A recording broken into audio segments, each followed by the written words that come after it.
Naihatid na nga sa kanyang libingan itong si Jacqueline Jose. May mga ilang larawan at video nga na naibahagi ang ilan sa dumalo sa libing ni Jacqueline Jose.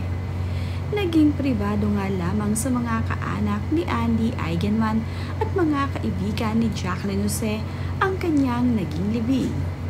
Nakumpleto rin naman ang pamilya ni Jacqueline sa araw ng kanyang libing dahil umabot nga ang kanyang anak na si Gwen Garimond sa libing ng kanyang ina na si Jacqueline Jose.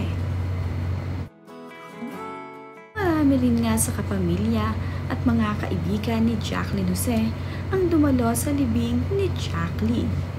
Daladala nga rin nila ang paboritong bulaklak ni Jacqueline na sunflower nga raw pala ang paboritong bulaklak ni Jacqueline Jose.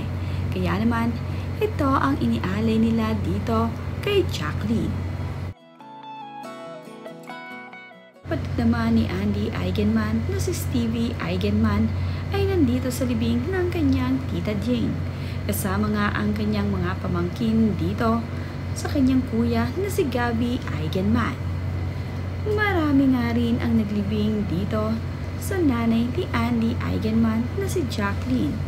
Ang kanilang mga kaanak at malalapit na kaibigan ng kanyang ina ay nagsitungo dito.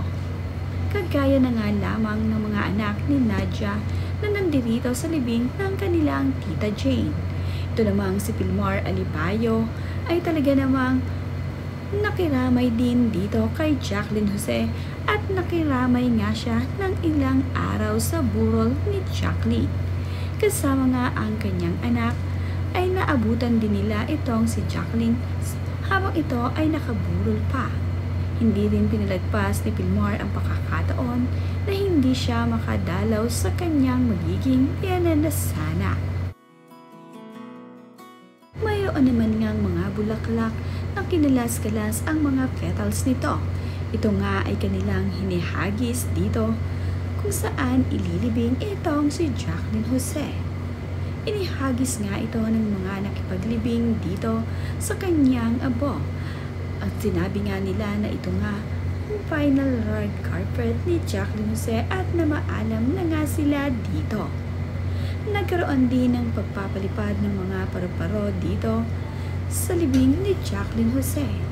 Ang mga nandito nga ay ibinahagi ang mga paru-paro na dumapo sa kanila at sinasabi ngang ito nga ay si Jacqueline Jose. Sidapuan nga sa mga naglibing dito kay Jacqueline Jose ang mga paru-paro na kanilang pinakawalan dito.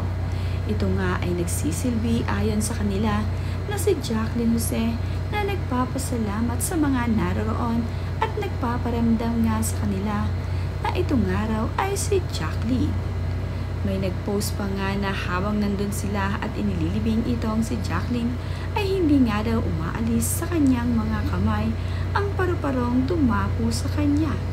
Caption naman nga ng isa sa dinapuan ng paru-paro ay "Be free, Tita Jane." Ang kaibigan naman ni Jacqueline Jose na si Joe ay dito sa ulo dinapuan ng paru-paro.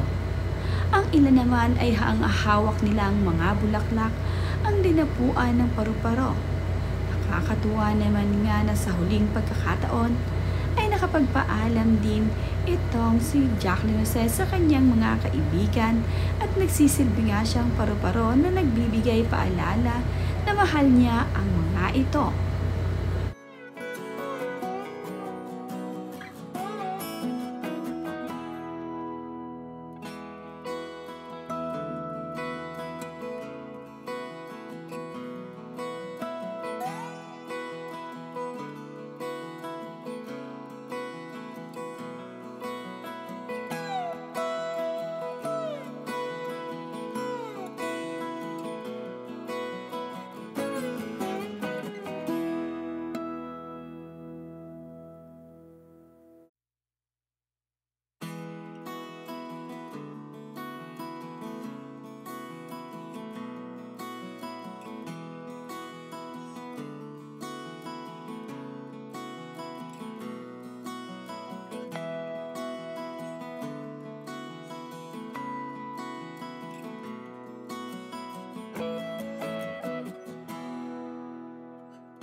Ang ilan naman niya sa kaibigan at kababata ni Ellie ay nakasama niya dito sa libing ng kanyang nanay Jacqueline.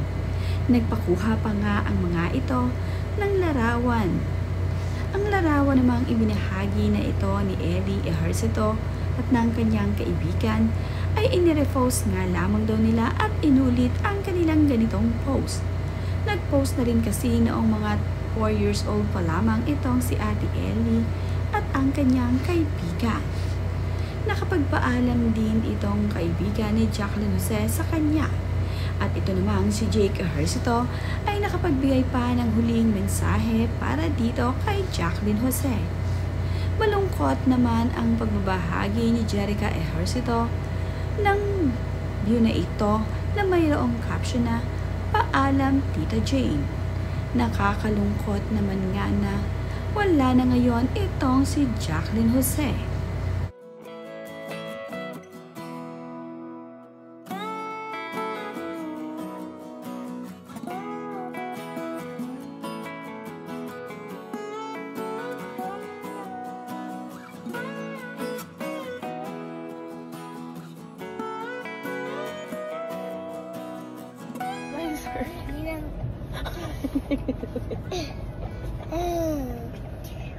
Lilo, what are you doing? Yes. Where are you? I'm over here. Oh. Are you British? I'm you British dog. What? Go away, stop. Lilo.